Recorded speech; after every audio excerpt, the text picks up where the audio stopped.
پڑھتے ہیں۔ سب سے پہلی چیز جس سے روزی میں برکت آتی ہے وہ کیا ہے؟ پہلے آئیے شروعات کرتے ہیں۔ سب سے پہلی چیز جس سے روزی میں برکت آتی ہے، روزی کی تنگی، کمائی کی تنگی، انکم کی تنگی دور کر دی جاتی ہے۔ وہ کیا چیز ہے؟ ویسے سننے میں تھوڑا سا عجیب لگے گا، لیکن غور سے سنیے، پوائنٹ بہت اہم ہے، بہت آسان ہے۔ پہلی چیز جو روزی کو بڑھانے کے لیے مجھے اور آپ کو کرنا ہے وہ ہے توبہ اور استغفار۔ سبحان اللہ۔ آپ کہیں توبہ اور استغفار کا روزی سے کیا تعلق؟ ہم انکم کی بات کر رہے ہیں، دکان کھولنے کی بات کیجئے، فلاں کی بات کیجئے، فنڈ یا فائنینشیل مینجمنٹ کی بات کیجئے، توبہ اور استغفار کہاں سے آ گیا؟ ہاں، یہ بڑی اہم چیز۔ توبہ اور استغفار یہ وہ عمل ہے جو نہ صرف روزی، ابھی میں جب آگے چلوں گا نا، ایسے ایسے دروازے یہ کھولتا ہے توبہ اور استغفار، ایسی ایسی نعمتیں انسان کے لیے لاتا ہے یہ توبہ استغفار جس کی کوئی انتہا نہیں۔ میں نے ایک بہت تفصیلی عنوان اس پر لیا ہے، توبہ اور استغفار کا بیان، بہت تفصیلی ڈسکس کیا ہے۔ توبہ اور استغفار کیا ہے، اس کی حقیقت کیا ہے، اس کے دنیاوی فائدے کیا ہے، اس کے اخروی، یہاں میں تفصیلات میں نہیں جاؤں گا، لیکن پہلا پوائنٹ جو آ جائے، روزی میں برکت کا پہلا ذریعہ سن لیجئے، توبہ اور استغفار۔ اپنے رب کی طرف رجوع کیجئے، پلٹیے، گناہوں اور معصیت سے توبہ کرنا اور اپنے رب کی طرف پلٹنا۔ استغفار وہ عمل ہے جس کے ذریعے انسان اللہ سے دعا کرتا ہے کہ میرے گناہ معاف ہو، اور توبہ وہ عمل ہے جس سے وہ پلٹتا ہے اور پلٹنے کے بعد استغفار کرتا ہے۔ توبہ کہتے ہیں پلٹنے کو، رجوع کرنے کو، اور استغفار وہ کلمات ہے جو ادا کرتا ہے انسان اس توبہ کے لیے کہ اللہ جو گناہ ہو چکے اب میں پلٹتا ہوں ان گناہوں سے، اب نہیں کروں گا، منہ موڑتا ہوں، اور پھر ان گناہوں کی معافی کے لیے استغفار کرتا ہے۔ تو توبہ پلٹنا اور استغفار پلٹنے کے بعد پچھلے گناہوں کی معافی مانگنا، تو یہ تعلق ہے توبہ اور استغفار کا۔ وہ ایک ساتھ ہی استعمال ہوتے ہیں کبھی بھی، لیکن دونوں میں تھوڑا سا فرق ہے۔ توبہ پلٹنا، استغفار پلٹنے کے بعد پچھلے جو گناہ اس کے لیے معافی مانگنا۔ بہت چھوٹا عمل ہے، لیکن نہ اس کو ہم روزی میں برکت کا ذریعہ سمجھتے ہیں کبھی، نہ کبھی سوچتے ہیں، بلکہ سالوں سال گزر جاتے ہیں زندگی کے، معصیت اور گناہ میں ڈوبتے جاتے ہیں لیکن توبہ نہیں کرتے۔ نبی اکرم صلی اللہ علیہ وسلم کے تعلق سے آتا ہے روایتوں میں کہ آپ صلی اللہ علیہ وسلم دن میں، ہر دن میں، امام الانبیاء جو معصوم الخطا ہے، جن کے پچھلے تمام اللہ رب العالمین گناہ معاف کر دیے، آپ 70 سے 100 مرتبہ توبہ اور استغفار کرتے، 70 to 100 times۔ بہرحال توبہ اور استغفار، آئیے سب سے پہلے اس کا معنی کیا دیکھ لیتے ہیں۔ تو سب سے پہلے چیز استغفار کا معنی یہ ہے، امام راغب اصفہانی جو ہے رحمہ اللہ یہ لکھتے ہیں المفردات فی غریب القرآن کے اندر، اور کہتے ہیں کہ شریعت میں توبہ کا مطلب ہے گناہ کو اس کی برائی کی وجہ سے چھوڑنا، گناہ کو اس کی برائی کی وجہ سے چھوڑنا۔ اس لیے نہیں چھوڑنا کہ اب بیٹی بڑی ہوگی تو رشتے نہیں آئیں گے میرے گناہ کی وجہ سے، اس لیے نہیں کہ لوگ کیا بولیں گے، توبہ کو خالص اس کے برائی کی وجہ سے کہ میرے رب نے اس کو حرام قرار دیا اس لیے میں نہیں کروں گا، برائی کی وجہ سے چھوڑنا۔ دوسرا پوائنٹ، دوسری کنڈیشن لکھتے اور کہتے ہیں اپنی غلطی پر نادم ہونا کہ مجھ سے مسٹیک ہوئی، غلطی ہوئی، اپنی غلطی پہ نادم ہونا۔ آگے لکھتے ہیں آئندہ نہ کرنے کا عزم کرنا کہ اب یہ مسٹیک، یہ غلطی پھر آگے کنٹینیو نہیں ہوں گی، دوبارہ دہرائی نہیں جائیں گی۔ پھر آگے لکھتے ہیں اور اگر بندوں کا معاملہ ہو، حقوق العباد ہو، تو پھر اس انسان کے پاس جا کر معافی مانگنا یا استطاعت کے مطابق کوشش کر کے چیز لی تو لوٹانا یا اس سے معافی مانگنے کی کوشش کرنا۔ یہ ہے وہ کہتے ہیں توبہ اور استغفار، یہ ہے توبہ، یہی پلٹنا اپنے گناہوں سے، یہ توبہ کہتے ہیں اس کو۔ چار چیزیں بتائی، گناہوں کو اس کی معصیت کی وجہ سے چھوڑنا، دوسرا جو ہے اپنی غلطی پہ نادم ہونا، تیسرا اس عمل کو پھر نہیں دہرانا، اور چوتھا بندوں کا معاملہ ہو تو چیز لی ہو تو لوٹا دینا یا جتنا ہو سکے اس سے معافی مانگنا، طاقت استطاعت کے اعتبار سے معافی مانگنا۔ یہ ہے توبہ اور استغفار۔ امام نووی رحمہ اللہ بھی اسی قسم کی کچھ مثال دیتے ہیں اور چار کنڈیشن، چار پوائنٹس توبہ کے لیے لاتے ہیں۔ آگے آئیے، توبہ اور استغفار حصول رزق، رزق میں برکت کا ذریعہ، اس کی دلیل لیجئے۔ اللہ رب العزت فرماتا ہے سورہ نوح، سورہ نمبر جو ہے 71، آیت نمبر 10 سے لے کر 16، اللہ رب العزت نے نوح علیہ السلام کو اپنی قوم کو دعوت دینے کا حکم دیا۔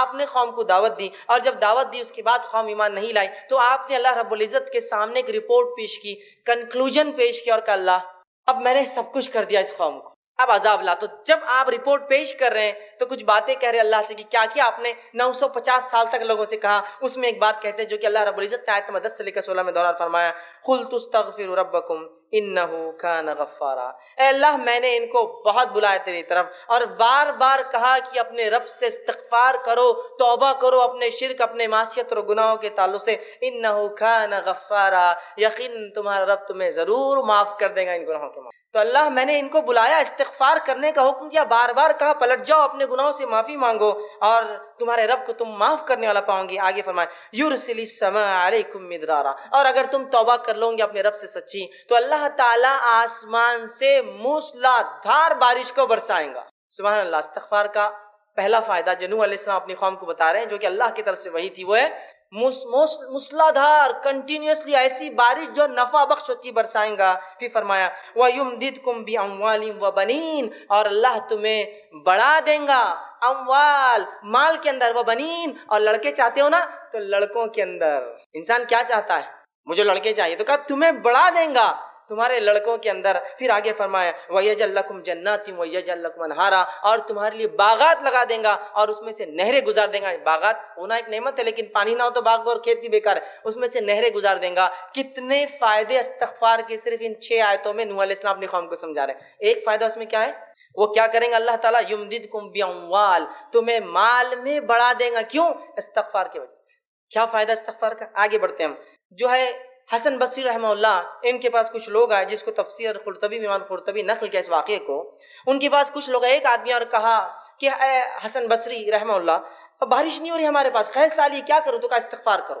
دوسرا ایک شخص آیا, کہا تنگ دستی ہے, رزق میں کمی ہے, کیا کروں؟ تو کہا استغفار کر. پھر تیسرا انسان آیا, کہا میں بے اولاد ہوں, مجھے اولاد نہیں, بچے نہیں ہیں, تو کہا جا استغفار کر. اور اسی طرح ایک شخص آیا, میرا باغ خشک ہو جاتا ہے, سب کچھ ہے پانی وغیرہ, لیکن باغ میں لگتا نہیں کچھ, تو کہا جا استغفار کر. تو شاگرد نے کہا استاد 4 لوگ 4 الگ الگ مسئلے, جواب ایک ہی, استغفار استغفار استغفار استغفار. تو آپ نے پھر یہ آیت پڑھی رسول نوح کی, کہا کہ نوح علیہ السلام نے کیا کہا تھا اپنی قوم سے, کیا ہے میری قوم, قلت استغفروا ربکم انہ کان غفارا یرسل السماء علیکم مدرارا, کہ بارش برسائیں گا. پھر ویمددکم باموال وبنین, تمہیں مال میں اور اولاد میں بڑھا دیں گا. تو کہا مسئلے 4, حل ایک ہے, صرف استغفار. تو استغفار کی کثرت یاد رکھیے ہم کریں. مسند احمد میں عبداللہ ابن عباس رضی اللہ عنہ کی ایک روایت ہے, فرماتے ہیں کہ نبی اکرم صلی اللہ علیہ وسلم فرمایا, کہا جس نے کثرت سے اپنے گناہوں کی توبہ کی, استغفار کیا, جس نے کثرت سے اپنے گناہوں کی توبہ کی, تو فرمایا اللہ اس کو ہر غم سے نجات دیں گا. سبحان اللہ. کیا فائدہ استغفار کا؟ ہر غم سے. یہ آیت سے ہٹ کر فائدے آ رہے ہیں. ہر غم, کون سا انسان ہے ہم میں سے جو آج غم اور پریشانی مبتلا نہیں ہے؟ ہر غم سے نجات دیں گا. دوسرا, ہر مشکل سے نکال دیں گا. کون ہے جو مشکل میں پھنسا نہیں ہے؟ حل استغفار, ہر مشکل سے نکال دیں گا. تیسرا فائدہ, اور وہاں سے رزق, روزی روٹی, انکم کمائی دیں گا جہاں سے اس نے سوچا بھی نہیں ہوگا, جہاں سے اس نے سوچا بھی نہیں ہوگا وہاں سے روزی دیں گا. کس کو؟ جو استغفار کریں, جو استغفار کریں. کتنے فائدے استغفار کے؟ پہلی چیز. دوسرا عمل ہم کیا کریں؟ چونکہ وہ مانگتا تھا اللہ کو چھوڑ کر دوسروں سے, تو کمانے کو شریعت نے پسند کیا, حلال روزی کے لیے کوشش کریں. اب آئیے چند وہ حصول جس کے ذریعے, جس کے کرنے سے اپنی روزی میں ہم بڑھوتری کر سکتے, بڑھا سکتے ہیں, یا جتنا ہم کماتے ہیں اس کے اندر برکت آ سکتی ہے. دونوں ہی باتیں ایک ساتھ بول رہا ہوں میں, ورنہ کچھ لوگ کہیں گے اب آپ نے تو اصول بتا دیے, ہم نے اس پر عمل کرنے کی کوشش کی, لیکن کچھ نظر تو نہیں آیا کہ تنخواہ 5 سے 6 ہزار تو آج تک نہیں ہوئی. تو میں رزق کے حصول بتاؤں گا, تنخواہ بڑھانے کے حصول نہیں بتاؤں گا. رزق, اور رزق میں اولاد بھی شامل ہے, اچھی صحت شامل ہے, دنیا کی نعمتیں اور مال بھی شامل ہے. تو رزق کے حصول کیسے ہم رزق کمائیں, اور ساتھ میں جتنا آپ کماتے ہوں گے اللہ اس میں برکت بھی دیں گا. یہ بات آپ نے دیکھی ہوں گی, میں بھی دیکھ چکا ہوں کہ وہ کچھ لوگ ہوتے ہیں جن کی تنخواہیں بڑی کم ہوتی ہیں, لیکن اللہ ایسی برکت دیتا ہے ان کے تھوڑی سی کمائی میں کہ وہ خود بھی اپنا کر لیتے ہیں, لوگوں کو صدقہ اور خیرات بھی کرتے ہیں, پڑوسیوں کی مدد بھی کرتے ہیں, اللہ کے دین پر بھی خرچ کرتے ہیں, حالانکہ بہت قلیل تنخواہیں, بہت تھوڑی تنخواہیں ہوتی ہیں. یہ بات میں نے خود دیکھی ہے. تو وہ جو حصول میں انشاءاللہ آپ کے سامنے رکھوں گا, جو باتیں بتاؤں گا, اس پر عمل کیا جائے تو یا تو آپ کے رزق میں اللہ بڑھوتری کریں گا, یا جتنا ہے اس میں ایسی عظیم برکت دیں گا کہ آپ خوش اور مطمئن ہو جائیں گے اس رزق سے. یہ بڑی اہم بات ہے. اب یقیناً ایک درس میں, ایک لیکچر میں مکمل پورے شرائط, پورے اصول بتانا میرے لیے ناممکن ہے. تو میں نے 10 کو چنا ہے, 10 ایسے اصول, ایسی باتیں, ایسی کنجیاں رزق کی, جس کو اگر ہم اصولوں کو مان لے, اس کے مطابق زندگی گزارے, اس پر عمل پیرا ہو, اور دل میں یہ اعتماد اور توکل رکھے, بھروسہ رکھے کہ اللہ اس کے ذریعے دیں گا, تو انشاءاللہ العزیز ضرور ہمارے رزق میں جو ہے بڑھوتری ہوں گی, اللہ اس میں ضرور برکت دینے والا ہے. تو ایسے 10 اصول میں نے چنے ہیں, 10 کنجیاں میں آپ کے سامنے رزق کے حصول کے رزق میں بڑھانے کی انشاءاللہ آپ کے سامنے رکھوں گا. لیکن یہ مکمل نہیں ہے, یہ کئی باتیں جو کتاب و سنت نے بتائی ہے ان میں سے چند میں آپ کے سامنے رکھنے کی کوشش کر رہا ہوں. آئیے اب کس طرح سے ہم اپنے رزق میں اضافہ کریں, اس کا پہلا اصول جو شریعت نے بتایا ہے, یقیناً اس کی ترتیب میری اپنی دی ہوئی ہے. اس کی ترتیب میری اپنی دی ہوئی، لیکن باتیں اللہ کی کتاب، اس کے رسول کی سنت سے میں نے اہمیت کے اعتبار سے ان کو ترتیب دینا مناسب سمجھا۔ پہلی چیز جو ہم کریں گے جس سے ہمارے رزق میں بڑھوتری ہوگی، اضافہ ہوگا، فائدہ ہوگا، وہ سب سے پہلی چیز ہے توبہ اور استغفار۔ توبہ اور استغفار یہ سب سے پہلی چیز ہے رزق کے حصول میں، اس کی چابیوں میں، کہ اگر ہم چاہتے ہیں ہمارا رزق بڑھے، اس میں برکت آئے، مال و دولت اور بچے اولاد کے اندر اور ہماری دنیا کی نعمتوں میں اضافہ ہو، تو سب سے پہلا کام جو کرنا ہوگا توبہ اور استغفار۔ اب آئیے توبہ اور استغفار بولتے کس کو ہے، وہ اگر جان لے تو زیادہ فائدہ ہوگا، ورنہ استغفر اللہ استغفر اللہ استغفر اللہ تو ہم کہہ رہے ہیں صبح اور شام، استغفر اللہ من کل ذنب واتوب الیہ، استغفر اللہ من کل ذنب واتوب، ہم بار بار پڑھ رہے ہیں، اس کا معنی کیا ہے؟ یہ اگر جان لیں گے تو انشاءاللہ زیادہ فائدہ ہوگا۔ ورنہ ہم لوگوں کو دیکھتے ہیں استغفر اللہ کے ورد سے ان کی زبانیں تھکتی نہیں ہیں، لیکن ان کے اعمال سے اور ان کے معاملات سے کچھ بھی ایسا نہیں دکھتا کہ یہ استغفر اللہ واقعی میں کرتے ہوں گے یا اس کا کچھ فائدہ ہی نہیں ہوا ہوگا۔ ہم لوگ یہ سمجھتے ہیں شریعت نے جو استغفر اللہ کہنے کا حکم دیا کہ اس کے پڑھنے سے گناہ معاف ہوتے ہیں، تو ہم کو لگا کہ یہ استغفار اس لیے پڑھا جائے کہ گناہ کرو، اس لیے تو معاف ہوتے ہیں، تو ہم گناہ کرتے ہیں اور پھر استغفار پڑھتے ہیں۔ استغفار تو اس لیے جو گناہ ہو جائے اس کی معافی ملتی ہے، تو ہم سمجھتے نہیں کرنے کے لیے پڑھنا ہے ہم کو، کہ اب جو ہو گئے کرو اور پڑھو اور کرو اور پڑھو، جو ہو جائے اس کے لیے ہے۔ اور استغفار صرف الفاظ نہیں ہے، اس سے انسان کے معاملات بھی چھلکے کہ واقعی میں یہ توبہ کر چکا ہے، توبہ کرتا ہے، اس سے اس کے اعمال میں لگے کہ واقعی میں اس نے اپنی زندگی کی روش بدل دی، استغفار کرتا ہے۔ توبہ استغفار جس کو کہتے ہیں یہ توبہ اس کا معنی ہوتا ہے۔ تو توبہ اور استغفار صرف الفاظ نہیں، یاد رکھیے۔ علامہ جو ہے راغب اصفہانی اور امام نووی رحمہ اللہ توبہ کے لیے چند شرائط لکھتے ہیں۔ توبہ کے لیے وہ لوگ کہتے ہیں کہ 4 شرائط ہے، ان شرائط کو جب پورا کیا جائے گا تب استغفار ہوا، تب اصل توبہ ہوئی۔ آئیے پہلی شرط وہ لکھتے ہیں وہ یہ ہے کہ گناہوں کو ان کی برائی کی وجہ سے انسان چھوڑے، گناہوں کو ان کی برائی کی وجہ سے انسان چھوڑے۔ اس لیے گناہ نہ چھوڑے کہ اب بچیاں بڑی ہوگی، شادی کا مسئلہ آئیں گا، اگر باپ گناہگار رہیں گے تو بچوں کو نکاح کے پیغام نہیں آئیں گے، نہیں، اس لیے نہ چھوڑے۔ گناہوں کو ان کی برائی کی وجہ سے انسان چھوڑے، اس سے استغفار اور اس سے توبہ کرے۔ یہ نہیں کہ اب تو مجبوری ہے کہ اب مجھے گناہ چھوڑنا ہے، تو گناہوں کو ان کی برائی کی وجہ سے ترک کرے۔ اور پہلی شرط اپنی غلطی پر نادم ہو، گناہوں کو چھوڑنے کا ارادہ کیا، ان کی برائی کی وجہ سے اپنے گناہوں پر نادم ہوا کہ مجھ سے یہ گناہ ہوا۔ دوسرا وہ لکھتے ہیں آئندہ نہ کرنے کا عزم کیا، اب انشاءاللہ آئندہ میں وہ گناہ نہیں کروں گا۔ تیسری شرط اگر بندوں کا معاملہ تھا تو وہ لے جا کر اس معاملے کو واپس کر دے۔ بندوں کا آپس میں کچھ ہوا، مال لے لیا تھا، جائیداد لے لی تھی، زمین لے لی تھی، کچھ ایسا کام کیا تھا جو بندوں کا معاملہ تھا، اس معاملے کو جتنا ہو سکے لوٹا دے اس بندے کو جا کر۔ اور چوتھا وہ کہتے ہیں، بلکہ پہلی شرط وہی تو میں نے پہلے آپ سے کہی کہ گناہوں کو ان کی معصیت کی وجہ سے چھوڑے، دوسرا گناہوں پر نادم ہو، تیسرا جو ہے گناہوں کو جو ہے پھر دوبارہ نہ کرنے کا عزم کرے، اور چوتھا اگر حقوق العباد بندوں کا معاملہ ہو تو اس معاملے کو، اس چیز کو واپس لوٹا دے۔ یہ ہے استغفار، یہ ہے توبہ۔ تو اب توبہ کو یہ مت سمجھیے، کچھ لوگوں کو تو یہ بھی نہیں پتا توبہ ہوتی کیا ہے، وہ سمجھتے ہیں کہ نماز پڑھ لو، پھر نماز کے بعد ادھر ادھر دیکھو کوئی دیکھ رہا تو نہیں ہے آپ کو، اور اگر نہ دیکھ رہا تو جلدی سے دونوں ہاتھ لیتے ہیں اور گالوں کو دونوں طرف کچھ تو بھی کرتے رہتے، توبہ توبہ توبہ۔ یہ توبہ نہیں ہے، یہ تو بچوں کو نصیحت کے لیے سکھایا جاتا ہے کہ آئندہ ایسی غلطی نہ کرے، چلو توبہ کرو، یہ توبہ نہیں ہے۔ تو وہ امت کو توبہ کا تصور بھی نہیں ہے کہ اس کے اصول کیا ہے، وہ ہوتی کیسے، اس کا معاملہ کیا ہے، وہ سمجھتے گالوں پر ہاتھ لگانا یہ توبہ ہے، یہ توبہ نہیں، یاد رکھیے۔ تو توبہ کی 4 شرائط ہے استغفار کی۔ آئیے اب جو استغفر اللہ یا استغفار ہے یہ حصول رزق کا ذریعہ ہے، یہ کرنے سے رزق میں اضافہ ہوتا ہے، اس کے دلائل کیا ہیں؟ آئیے ہم قرآن سے دیکھتے ہیں۔ اللہ رب العزت قرآن میں فرماتا ہے، سورہ نوح سورہ نمبر 71 اور آیت نمبر 10 سے لے کر 16 میں اللہ فرماتا ہے اور کہتا ہے فَقُلْتُ اسْتَغْفِرُوا رَبَّكُمْ إِنَّهُ كَانَ غَفَّارًا۔ پھر آگے فرماتا ہے يُرْسِلِ السَّمَاءَ عَلَيْكُمْ مِدْرَارًا وَيُمْدِدْكُمْ بِأَمْوَالٍ وَبَنِينَ وَيَجْعَلْ لَكُمْ جَنَّاتٍ وَيَجْعَلْ لَكُمْ أَنْهَارًا۔ یہ واقعہ یوں ہے کہ نوح علیہ السلام نے اپنی قوم کو دعوت دی، اسلام کا پیغام پہنچایا، قوم نے انکار کیا۔ اس کے بعد اللہ رب العزت کے سامنے نوح علیہ السلام جاتے ہیں اور کہتے ہیں اے اللہ یہ رپورٹ ہے میری، یہ کنکلوژن ہے میرا اس قوم کے تعلق سے کہ اے میرے رب، انہوں نے کہا فَقُلْتُ اسْتَغْفِرُوا رَبَّكُمْ إِنَّهُ كَانَ غَفَّارًا، اے اللہ میں نے اس قوم کو بار بار کہا اے میری قوم اپنے رب سے توبہ کرو اپنے شرک اور گناہوں کی وجہ سے، یقیناً وہ تم کو معاف کرنے والا ہے۔ اب اگر تم استغفار کرو گے تو فائدہ کیا ہوگا؟ فرمایا یرسل السماء علیکم مدرارا، اگر تم استغفار کرو گے میری قوم تو اللہ آسمان سے تمہارے لیے بارش برسائیں گا۔ یرسل السماء علیکم مدرارا، موسلا دھار زبردست بارش برسائیں گا۔ پہلا فائدہ استغفار کا۔ پھر آگے اللہ نے کہا، نوح علیہ السلام کہتے ہیں مدرارا وَيُمْدِدْكُمْ بِأَمْوَالٍ وَبَنِينَ، اور اللہ تمہارے مال میں اور اولاد میں اضافہ کریں گا، بالخصوص مال میں اور لڑکوں میں تمہارے اضافہ کریں گا۔ کیا کرو گے تو؟ استغفار کرو گے تو۔ وَيَجْعَلْ لَكُمْ جَنَّاتٍ وَيَجْعَلْ لَكُمْ أَنْهَارًا، اور تمہارے لیے بہترین باغ بنائے گا، باغات کو نکالیں گا، وَيَجْعَلْ لَكُمْ أَنْهَارًا، اور تمہارے لیے بہترین نہریں نکالیں گا۔ اگر کیا کرو گے تو استغفار۔ اے میری قوم، اگر تم یہ کر لو تو آسمان سے بارش پاؤں گے، مال میں اضافہ پاؤں گے، اولاد اور لڑکوں میں اضافہ پاؤں گے، اور تمہیں بہترین باغ اللہ دے گا، اچھی نعمتیں دے گا، اور جو ہے تمہارے لیے جو ہے نہریں نکالیں گا ان باغوں میں۔ استغفار کے دیکھیے نوح علیہ السلام نے اپنی قوم کو کیا فائدے بتائے۔ یہاں کا پورے رزق میں جو چیزیں آتی ہے، بارش کا برسنا ایک بنیادی اصول ہے رزق کے لیے۔ آج بھی اگر انسان ٹیکنالوجی میں اور کسی بھی چیز میں جتنی ہی آگے بڑھ چکی ہو، لیکن آج بھی آسمان کی طرف نگاہ سب کی ہوتی ہے۔ اگر بارش نہ برسے اور آپ کہیں گے کہ بھائی مجھے کیا فرق پڑتا ہے، میں تھوڑی کاشتکار ہوں، آپ کاشتکار نہ بھی ہو تو جب آپ بازار سبزی خریدنے جائیں گے تو آپ کہیں گے واقعی میں بارش نہ ہونے کا نقصان ہے۔ تو رزق بڑھاتا ہے اللہ رب العزت انسانیت کے لیے، توبہ اگر قوم کرے تو یہاں اللہ رب العزت دیکھیے کہ فرما رہا ہے کہ اگر توبہ کرو تو بارش برسائیں گا، اور اس کے بعد فرمایا کہ وہ تم کو مال میں اور اولاد میں اضافہ دیں گا۔ تو اگر اصول رزق، اگر ہم مال میں بڑھوتری چاہتے ہیں، اولاد میں اضافہ چاہتے ہیں، استغفار کریں۔ حسن بصری رحمہ اللہ یہ کبار تابعین میں سے ہے، ان کے پاس ایک شخص اور کہا ہے حسن ہمارے علاقے میں قحط سالی ہے، میں کیا کروں؟ تو کہا استغفار کر، توبہ کر۔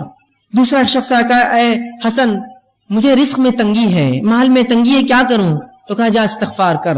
چوتھا تیسرا شخص کہا اے حسن میرے باغ سوکھ چکے ہیں، میں کیا کروں اس کے لیے، حل بتاؤ شرعی، استغفار کر۔ ایک شخص اور کہا کہ مجھے اولاد نہیں ہے، لڑکے نہیں، کیا کروں؟ تو کہا جا استغفار کر۔ تو ان کے شاگردوں نے پوچھا اے استاد، اے حسن بصری، تم نے 4 لوگ آئے، 4 سوال کیا، اولاد نہیں، کسی نے کہا قحط کا کہا، کسی نے کہا باغ میں میرے جو ہے سوکھا پڑ چکا ہے، اور کسی نے مال کے تعلق سے کہا، تم نے سب کو ایک ہی جواب دیا، استغفار کرو، استغفار کرو، استغفار کرو۔ تو کہا میں نے کوئی بات اپنے دل سے تھوڑی کہی ہے، اور فوراً انہوں نے قرآن کی اس آیت کو تلاوت کی، قُلْتُ اسْتَغْفِرُوا رَبَّكُمْ إِنَّهُ كَانَ غَفَّارًا يُرْسِلِ السَّمَاءَ عَلَيْكُمْ مِدْرَارًا، کہ تم اے میری قوم تم اللہ سے توبہ کرو، استغفار کرو، وہ تم پر موسلادھار بارش دیں گا۔ تو اگر ہم بارش چاہتے ہیں استغفار کریں، ہم مال چاہتے ہیں استغفار کریں، اولاد چاہتے ہیں استغفار کرے جو بے اولاد ہے، اور اگر جنت یا اس کا باغ سوکھ رہا ہے، اگر اسے مال نہیں آتا جبکہ آس پاس آتا ہے، استغفار کرے۔